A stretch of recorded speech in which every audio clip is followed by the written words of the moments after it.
So, again, the reason somebody thinks a house is an asset is because they lack financial intelligence or low financial IQ. They may go on to Harvard or in whatever, but if you can't tell an asset from a hole in the ground, I don't know what the heck you can tell the difference of, you know?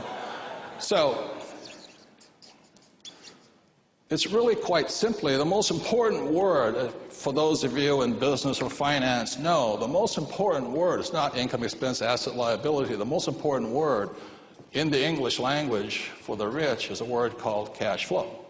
You've got to know where the cash is flowing. So what a rich person is doing is controlling cash flow. So if money comes from an asset into your pocket, it's an asset. So very simply, when I was 9 years old, my rich dad said, assets put money in your pocket whether you work or not. Okay, repeat after me. Assets put money in your pocket whether you work or not. Okay? And very simply, liabilities take money from your pocket. Okay? So what does a liability do? It takes money from your pocket. Okay?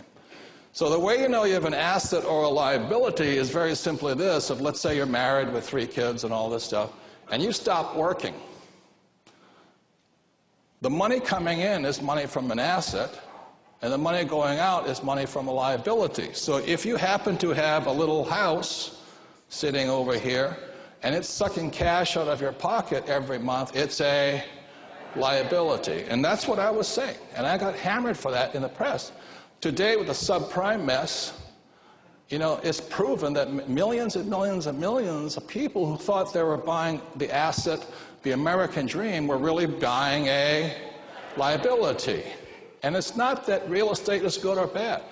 You see, on the other side of here, if you move this house over here, and every month after paying all your expenses, it puts money in your pocket, then it's an asset.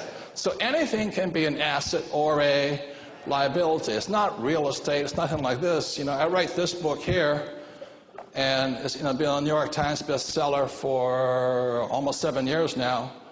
And every year it puts several $100,000 in my pocket, whether I work or not.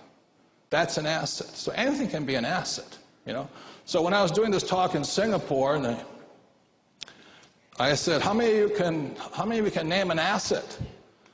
And this woman raised her hand and said, yes, what's your asset? She says, my husband.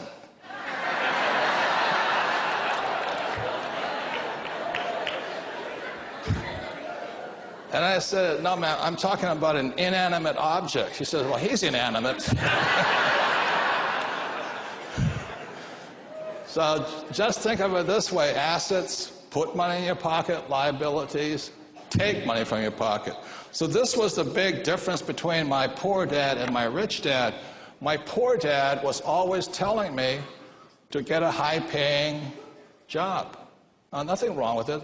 You got people like jobs and all this. And my rich dad was very simply telling me acquire assets. So when I left the Marine Corps in 1974, I had nothing, zero, no money.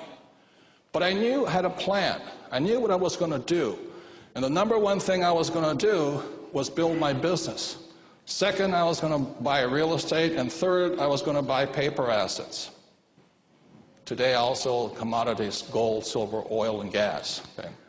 So all I work hard to do is build businesses, develop real estate, invest in stocks, bonds, and I have oil and gas, gold, and silver. That's what I work on. So what makes the rich rich is not the school they went to and all this. It's what quadrant, what do you work in? Do you work in this, or you work in here? Okay, so this is where financial IQ starts from, is I focus my time here. I don't care if I make any money. I really have very little interest in money. I want to acquire assets. And that's what my wife and I focus on. And then in 1997, I wrote Rich Dad, Poor Dad and explained what I was doing. And very simply, that's it. So the next thing here was this from my rich dad, was what is called the quadrant. And I think it's the most important book for people willing to make changes. And the quadrant stands for Employee, S stands for small business specialist, like a doctor. S for psycho. B stands for big business, and I stands for investor.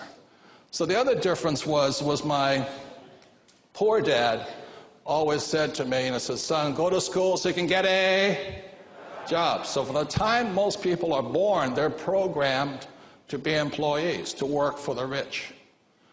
And that's the difference. It was my mom, I used to fight with my dad. By the time I was in high school, I'd just fight with him saying, I don't want to be an employee. I just don't want to do it.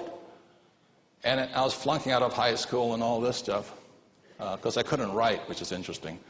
But so my mom finally intervened, and my mom was a registered nurse.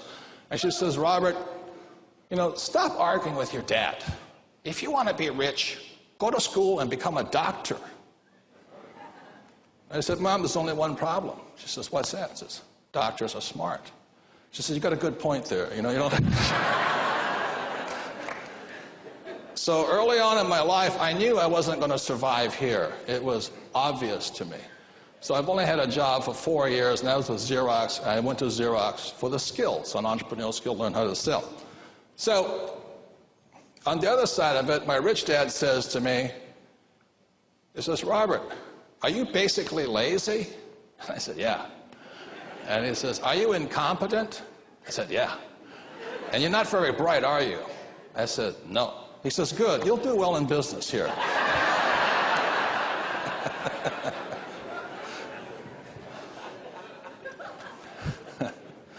So if you look at this side, my primary focus is to start businesses. I have a gold mining company in China, a silver mining company in Paraguay. I have a lot of real estate companies, oil and gas companies. I just start businesses. I like them. Once they're up and running, the cash flows in, I go do something else. So basically that has been my philosophy since 1974. And that's where we run. Now, on my book on financial IQ, it talks about this a lot here and this. And financial IQ is this, very simply. It is what you do to solve your problems. It's how smart are you at solving your problems. So I often meet people come up to me and say, I got $10,000, I don't know what to do with it. I say, well, how long have you been a moron? And I said, the first thing I would do if I were you, I wouldn't tell anybody you don't know what to do with your money. Because if you start announcing to the world you don't know what to do with your money, there's a lot of people that will tell you what to do with your money, and it's to put it into their pockets. So the problem here is this. So financial IQ is just simply how you handle your financial problems. Now you look at it this way, for many people, when they have financial problems, they get a second job. That's an employee's mentality. I don't get a second job, I start a second business. There's a difference in the mindset of how a person handles a problem, okay? There's a reason for that. Another financial IQ is this.